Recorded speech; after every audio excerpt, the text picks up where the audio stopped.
Morning Talk with Siki Mgabadeli. Thanks, Asanda. You're listening to SAFM 104 to 107. So all those SMSs that we didn't have time to read for Brian, we'll copy and paste them and send them through to him, and he'll deal with some of them next week as well. Let me just repeat his radio line. It's 011 880 4888 011 880 4888. Right, we're focusing on the use of child soldiers right now, and we're going to take your calls on this one on 0891104207, SMSs 34701. Human Rights Watch has done some research into some developments in the Democratic Republic of Congo, finding that General Bosco Ntaganda who's a former rebel leader turned army general who mutinied against the Democratic Republic of Congo in early April, has forcibly recruited at least 149 boys and young men into his forces since April 19th, and the organization going on to say that in mid-April, Ntaganda and fighters under his command told those living in towns and villages under their control that children and young men were needed for their forces. Ntaganda is wanted by the International Criminal Court on charges of war crimes for previous recruitment and use of child soldiers. And of course, the DRC, not the only one with this particular issue. We've seen it in Sierra Leone, we've seen it in Uganda, we've seen it in the Central African Republic. So what is behind this, and what efforts are there to stop the use of child soldiers on the African continent? We'll take your calls on 0891104207, SMSs to 34701. In conversation with Geraldine Mattioli-Zeltner, who's Advocacy Director for International Justice at Human Rights Watch, joining us on the line from Germany. Geraldine, good morning. Good morning.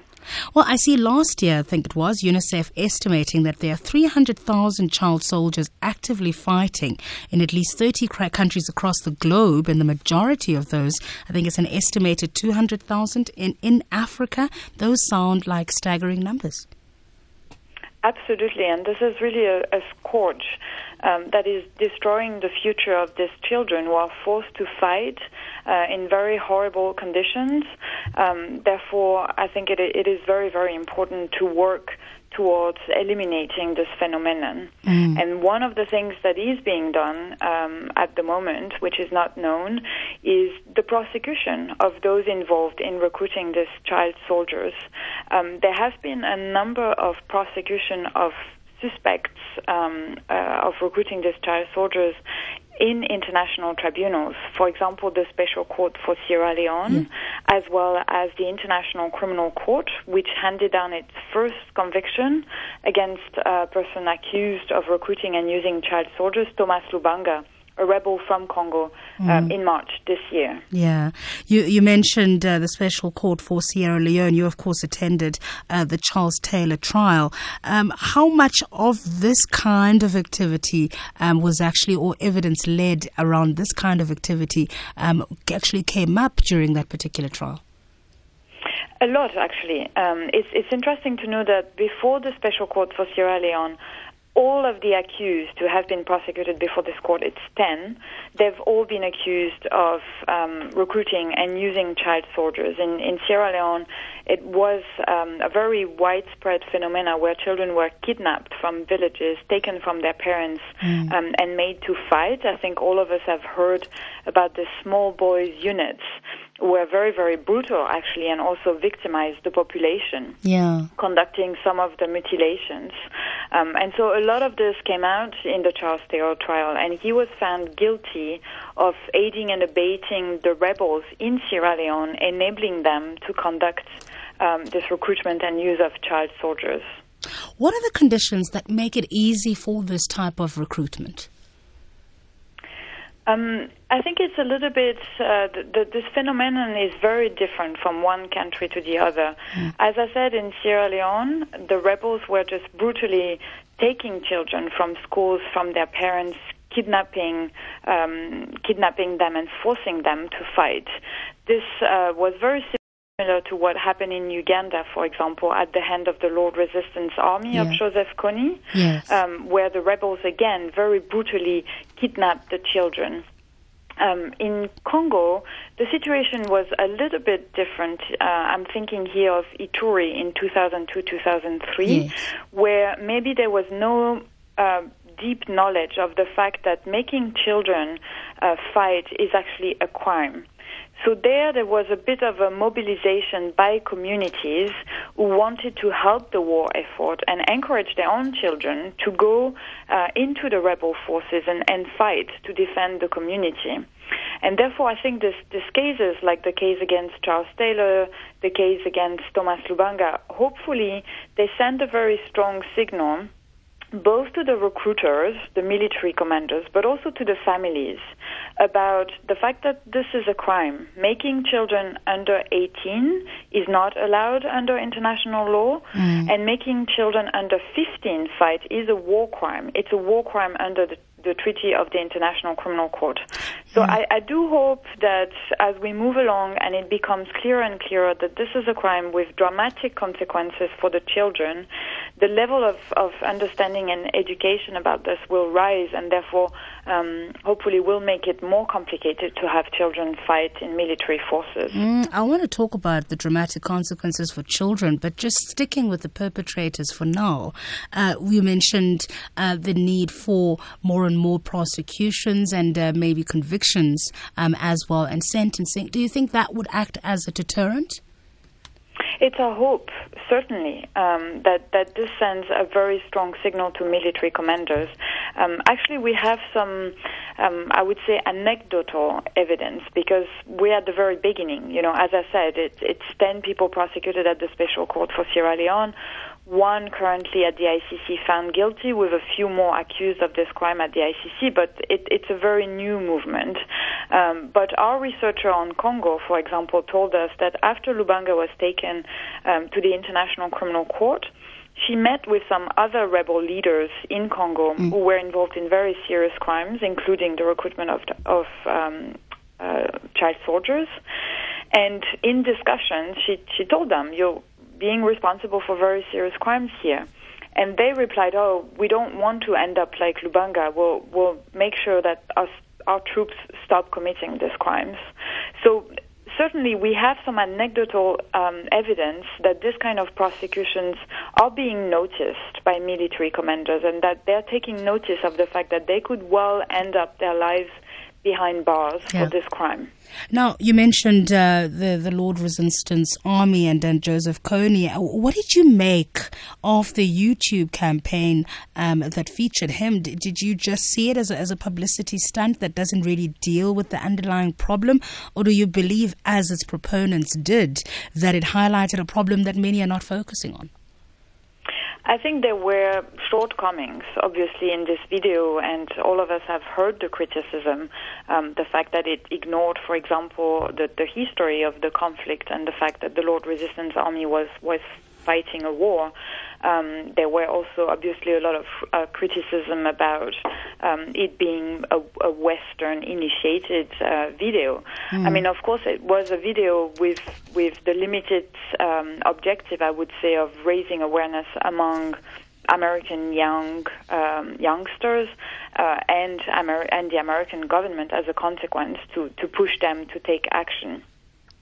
So despite, I would say, these limitations of the video, one has to admit that it probably raised the stakes for a number of political actors to actually try and show that they are doing something. And so I'm thinking of the military advisors of the United States, but we've also seen the African Union now send troops and take action. So I do hope that this video is just not a little publicity stunt. Yeah.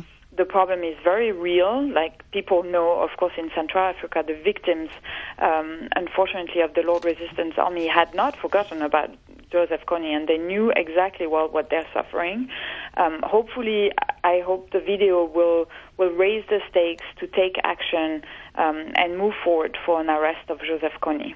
Just staying with the seriousness with which this is taken by African governments, in the DRC case, the Bosco Ntaganda issue, there were concerns that, despite the ICC warrant, the Congolese government integrated Ntaganda into its army and then in 2009 promoted him to the rank of general. What message does that send?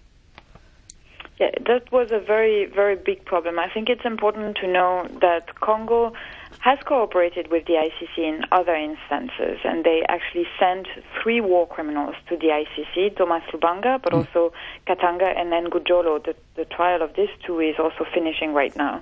So Congo, funnily enough, had a history of cooperating with the ICC, but then it broke that history with Ntaganda. And as you said, in 2009, promoted him to the rank of general in the army. At the time, Kabila's argument was, we need Ntaganda for peace in the Kivus, because he was supposed to basically assist with the integration of his former rebel group, the CNDP of Nkunda, to assist with the integration of this group into the army. And for 3 years, the Congolese government has refused to arrest Ntaganda, which really shows the importance of political will to arrest these war criminals, because if you have no political will, then you have no chance of having them arrested. And the government kept saying, no, we won't arrest him, we need him. He's a partner for stability in Eastern Congo. I think what you're saying is exactly right, that this sends a dreadful signal and that it was not even right. As we see, he's out in the bush again, committing the exact same crimes he's wanted for. It really shows that he's not a partner for peace, and we could have avoided a lot of victims if he had been arrested earlier. We're going to take calls on 0891104207, SMSs to 34701. I also want to talk about the role of the international community here and the pressure that can be brought to bear. But also, I understand that Human Rights Watch interviewed witnesses and victims in North Kivu province between April 19th and May 4th, who then explained and gave their their own testimony of what had happened in their villages. Let's hear from Sig in Randburg. Hi, Sig. Hello, Siki. Can you hear me? Yes, I can. Good. Siki, I wanted to ask your guest in the light of questions.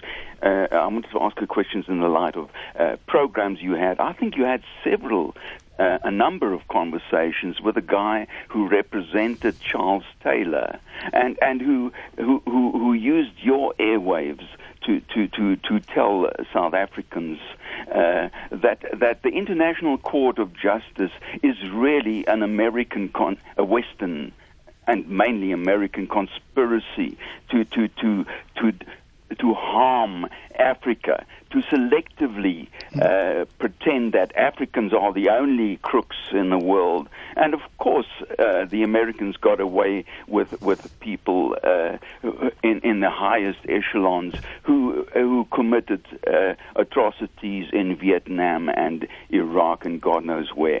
But the fact of the matter is that Charles Taylor was found guilty. Now, according to what we heard from your guest, that lawyer who represented Charles Taylor, that International Court of Justice is a fraud.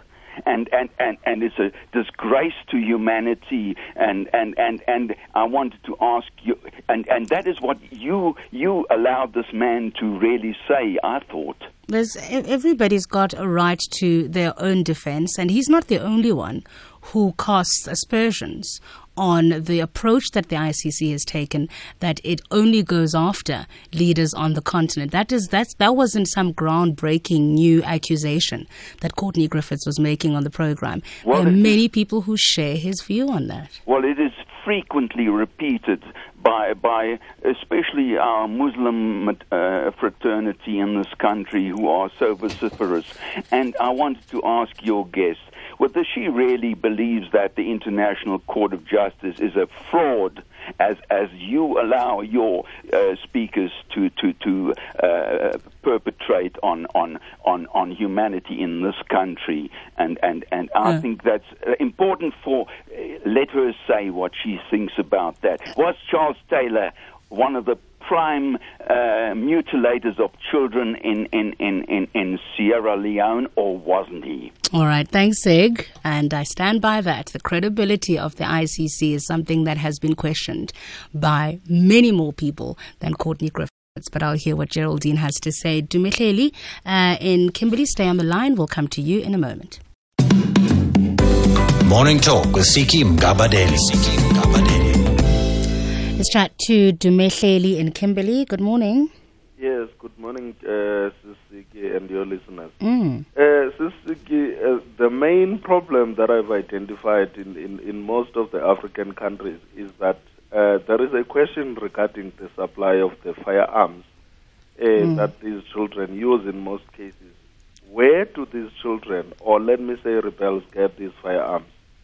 The answer is that these firearms, most of these firearms are from countries like China and Russia and are usually supplied by the private companies. Therefore, it is upon the United Nations organizations, especially the Security Council, or the African Union or regional, let me say regional organizations, to come up with measures in terms of regulating the importation of these firearms. For instance, what should happen is that I do understand that there are tax authorities in such countries that are responsible for regulating exports and imports. But what needs to happen is that the African Union, for instance, needs to come up with a procedure whereby in order for a business or a private company to bring firearms or weapons in Africa, that business deal has to be disclosed or registered, and it must be known who is going to receive such firearms. For what purpose are those firearms being received? Because there is no way in which you would get children getting involved in wars without benefits. They are promised some minor benefits to say, if you participate in this, you will get this and this. And because of poverty, these children end up getting involved in these wars. Now it's upon private companies. It's private companies, particularly from out of Africa, that supply these firearms. The main objective is to destabilize African continent so as to make sure that they, at a later stage, come as philanthropists or peacemakers. And you find that even in the peacemaking process, they want to be involved even in the way the government of these countries is set up. By that is not done in good faith. Because at the end of the day, it usually benefits foreign countries. For instance, a good example is Libya. Because, for instance, before I give very quickly, Dumihleli, I've got to move on, yeah? Yes, before I leave. For instance, in Libya, you have already heard that countries like France have already signed deals with that transitional government. Deals for what? Because that country now will have deaths for the first time, something that never happened in many years ago. Thank you, Siki. Thanks, Dumihleli. Mashaule in Kempton Park, morning. Siki, how are you doing? Hi, I'm well, thanks. Fine, thanks. You know, the problem, your previous speakers spoke about Russia supplying arms. It's not only Russia. Europeans are the ones, because I don't know, it's because of, I don't say all whites are racist. I don't know it's because of our skin color. We always think that blacks are the only criminals. We had Bush, who killed people in Afghanistan and Iraq. He said there was a weapon of mass destruction. He never found any evidence, but he's still walking free. But al-Bashir and the Charles Taylor, Charles Taylor has already been found guilty, of which I don't understand. This is a greed of European countries, because you look at country like Libya, it's oil. You look at country like Zimbabwe, it's diamond. It's nothing else that they want to do. Cote d'Ivoire, there was France. It's Europeans, and Europeans, they think that they can just manipulate Africans, but it's up to African leaders to say what is it that we have to do to protect our people. You can have those laws to say who is going to bring the arms for us and that. But as long as the leaders are greedy to take money under the table and allow arms, we'll still have those problems. But what about, Mashaule, what about child soldiers? I mean, Bosco Ntaganda is not a European, and Joseph Kony is not a European. Where do they get weapons? Who give them weapons? Identify me one country in Africa which is manufacturing those weapons and those guns. Where are they from? We had a case of Max, who was once here in Africa. He was caught doing illegal things because he's a son of a queen. You let him go. We as Africans, which is wrong. Europeans are the one who are dividing us. It's up to us to say, stop it, Europe.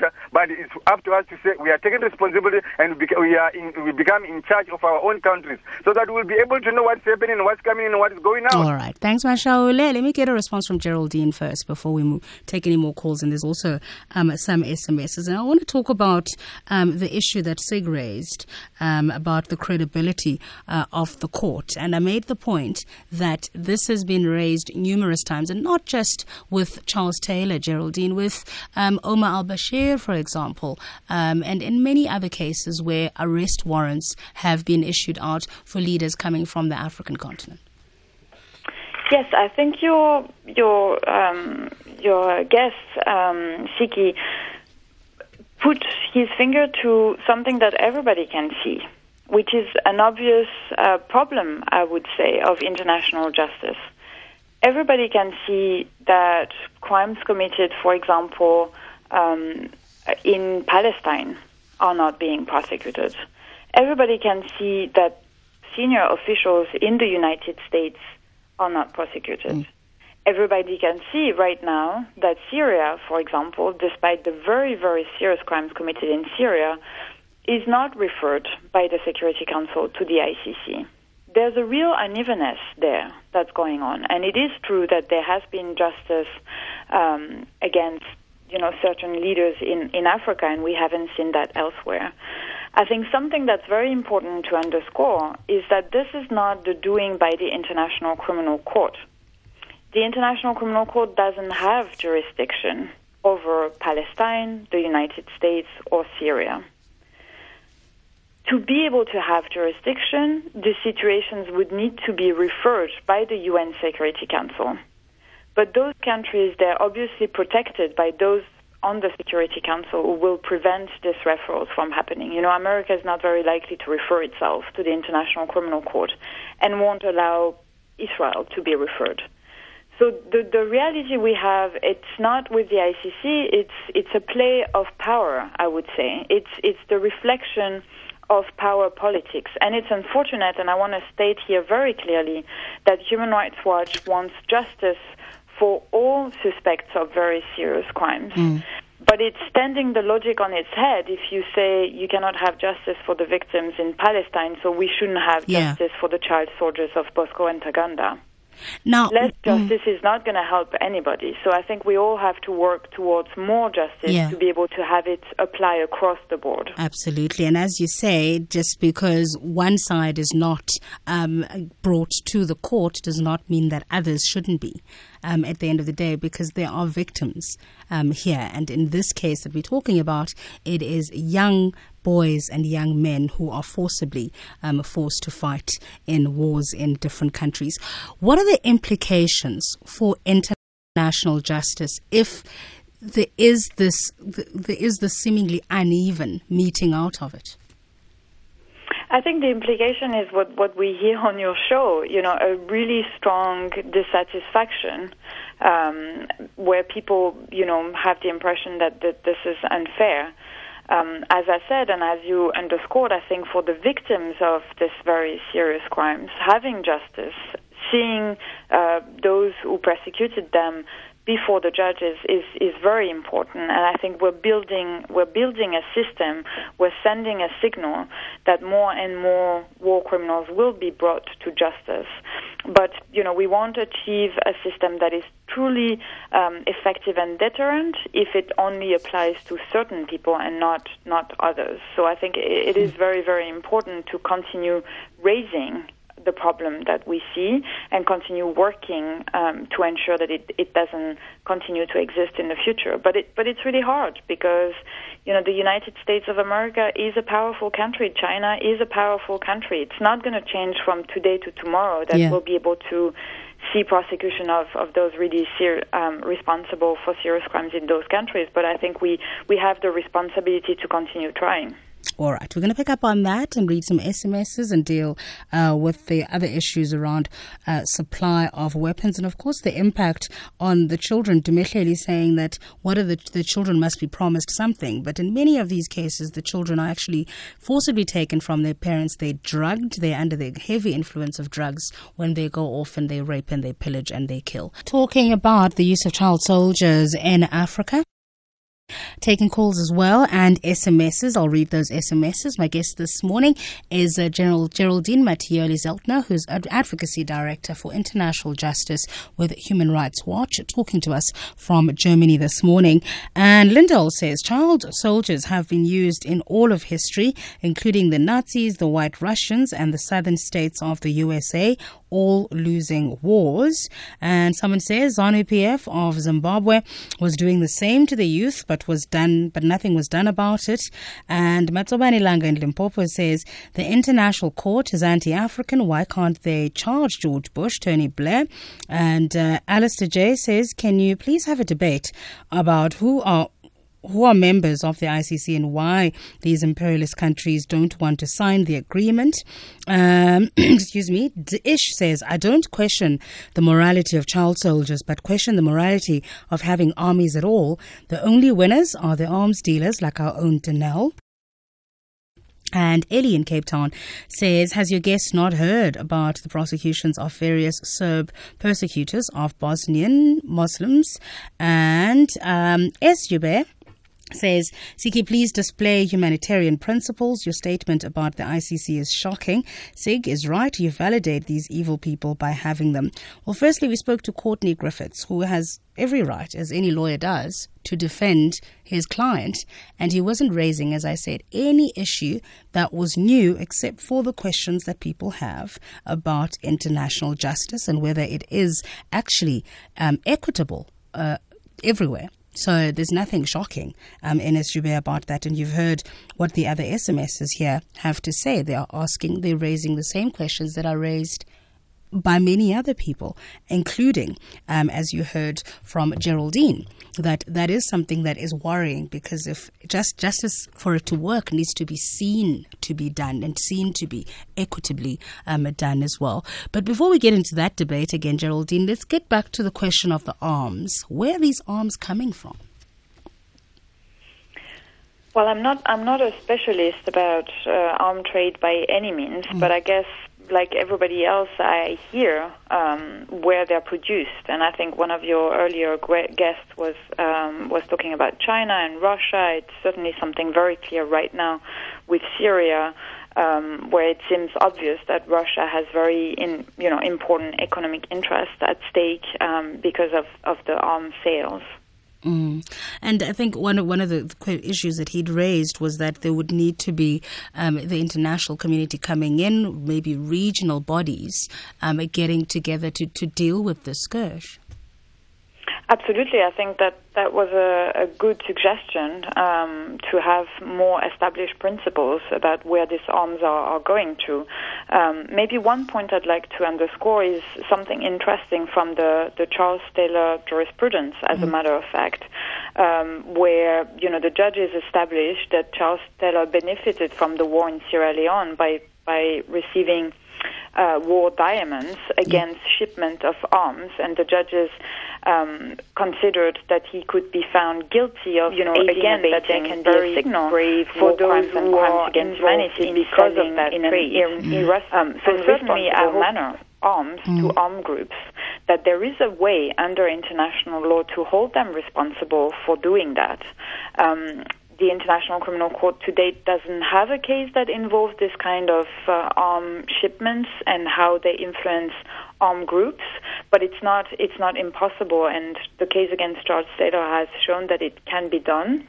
So certainly, if I was right now an arm sailor, I would pay attention to what I'm doing.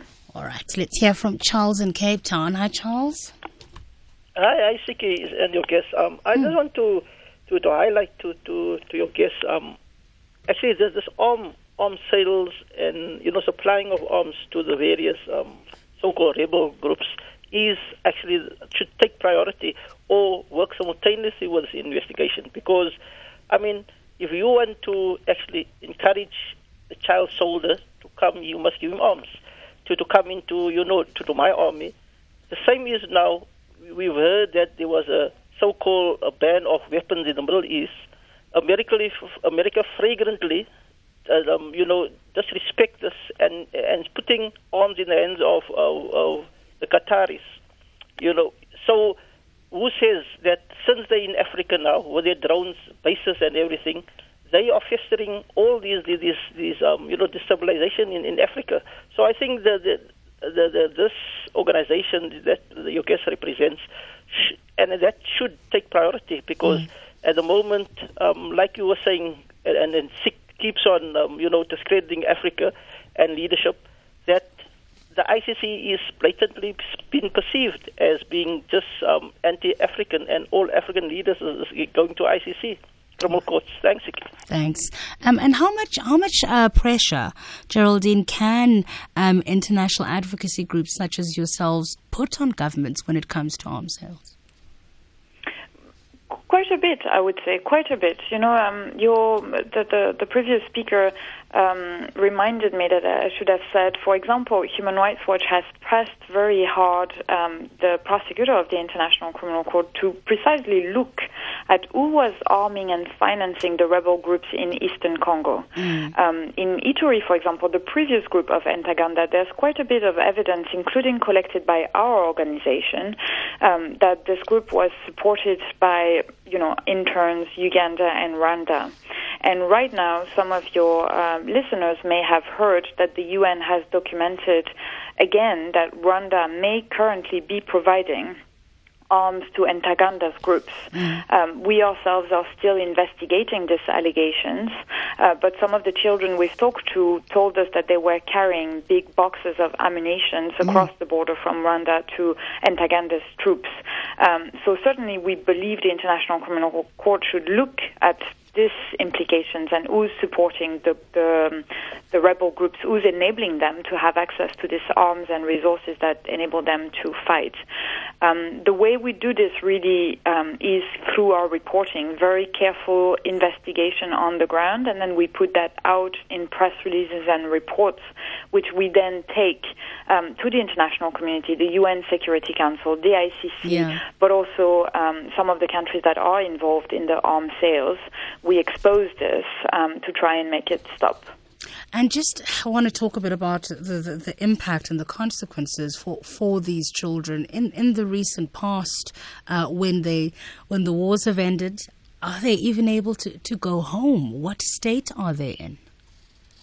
Yes, I think this is something that we've heard also through some of these trials we followed, be it against Charles Taylor or against Thomas Lubanga.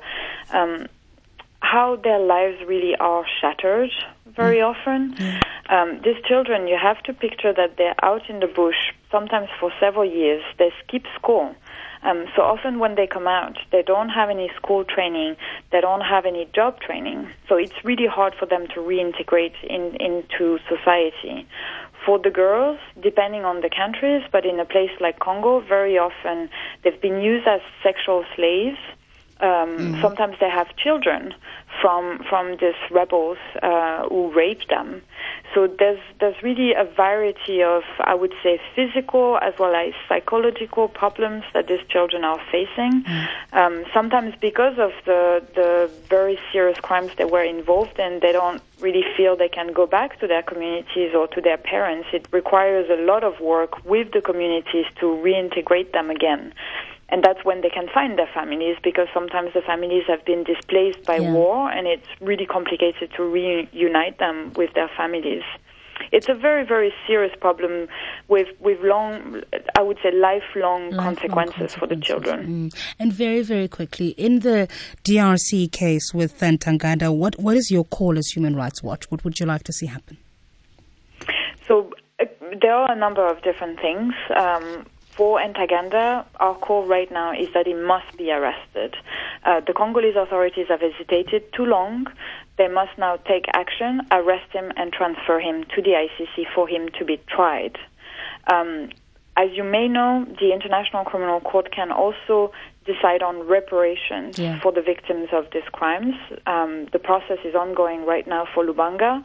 One can hope that these reparations can help the children get on with their lives again, helping them getting training, helping them getting psychological assistance. Of course, I'm sorry. Oh, all right. I don't know what happened there. We'll have to leave it there. Geraldine, thank you very much for your time this morning. Thank you. This morning. Thank you. This morning. Thank you. This morning. Thank you.